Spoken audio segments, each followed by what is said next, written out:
গাজার আকাশ আবারও কেঁপে উঠল ভয়াবহ বিস্ফোরণে। ঘনবসতিপূর্ণ আল রিমাল এলাকার একটি 6তলা ভবনের দ্বিতীয় ও তৃতীয় তলায় একসঙ্গে আঘাত হানে 5টি ক্ষেপণাস্ত্র। মুহূর্তের মধ্যেই ভেঙে পড়ে দেয়াল, ধ্বংসস্তূপে চাপা পড়ে অনেক মানুষ, ধোঁয়ায় আচ্ছন্ন হয়ে যায় চারপাশ।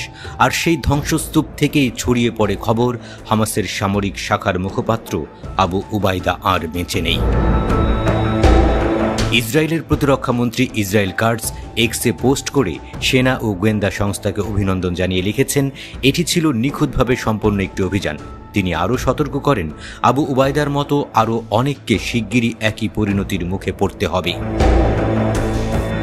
তবে হামাস এখনও আনুষ্ঠানিকভাবে তার মৃত্যুর খবর নিশ্চিত করেনি। তাদের দাবি, এই বিমান হামলায় বহু সাধারণ মানুষ নিহত ও আহত হয়েছেন। আল রিমালের সেই ভবনটি আসলে একটি দন্ত চিকিৎসকের চেম্বার হিসেবে ব্যবহৃত হচ্ছিল। প্রত্যক্ষদর্শীরা বলেন, বিস্ফোরণের পর বাতাসে ভেসে যায় শত শত ডলারের নোট, যা দ্রুত ছড়িয়ে পড়ে চারদিকে। অনেকেই টাকার বান্ডিল কুড়িয়ে নিলেও পরে তা আবার উদ্ধার করে হামাস। প্রায় 4 দশকের জীবনে আবু উবাইদা কখনো প্রকাশ্যে মুখ খোলেননি তার আসল পরিচয়। সবসময় মাথায় কালো কাপড়, মুখে ফিলিস্তিনি স্কার্ফ, মাইক্রোফোনের সামনে দাঁড়িয়ে ইসরায়েলের বিরুদ্ধে দীর্ঘ বক্তৃতা দিতেন। সেই চেহারায় ধীরে ধীরে তাকে বানিয়ে তোলে হামাস সমর্থকদের কাছে এক প্রতীকে, এক আইডলে। গত শুক্রবারে দেওয়া এক বক্তৃতাতেই হয়তো শেষবারের মতো তার কণ্ঠ শোনা যায়। সেখানে তিনি হুঁশিয়ারি দিয়ে বলেছিলেন, গাজা শহরের পরিকল্পিত ইসরায়েলি অভিযান শুরু হলে অবশিষ্ট ইসরায়েলি জিম্মিদের ভাগ্যও হবে হামাস যোদ্ধাদের মতোই। এর একদিন পরেই এলো তার মৃত্যুর খবর। স্থানীয় নাপিত মোহাম্মদ ইমাদ, যার দোকান ঘটনাস্থল থেকে মাত্র 100 মিটার দূরে, বিস্ফোরণের পর আতঙ্কে স্তব্ধ হয়ে পড়েছিলেন।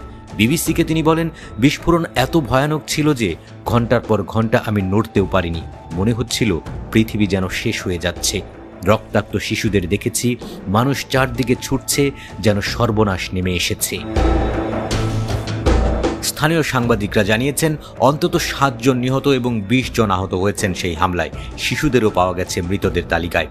ইসরায়েলি সেনারা অবশ্য দাবি করেছে, তারা আগেভাগেই নানা পদক্ষেপ নিয়েছিল যাতে সাধারণ মানুষ ক্ষতিগ্রস্ত না হয়। নির্ভুল অস্ত্র, আকাশ থেকে পর্যবেক্ষণ এবং গোয়েন্দা তথ্য সবকিছু ব্যবহার করা হয়েছে লক্ষ্যভেদে। কিন্তু ঘনবসতিপূর্ণ শহরে বেসামরিক প্রাণহানি এড়ানো যে প্রায় অসম্ভব, তা স্বীকার করছে আন্তর্জাতিক মহলও। গত আগস্টে ইসরায়েলের নিরাপত্তা মন্ত্রিসভা গাজা শহর দখলের একটি নতুন পরিকল্পনা অনুমোদন করেছে। প্রধানমন্ত্রী বেনিয়ামিন নেতানিয়াহু বারবার ঘোষণা করেছেন, তিনি হামাসকে চূড়ান্তভাবে পরাজিত করবেন, যত আন্তর্জাতিক সমালোচনায় আসুক না কেন। কিন্তু জাতিসংঘ সতর্ক করছে, পুরো শহর দখল মানে হবে বিপর্যয়কর মানবিক পরিণতি। যুক্তরাজ্যের ইসরায়েল দূতাবাসও বলছে, এই ধরনের পদক্ষেপ হবে একটি বিশাল ভুল।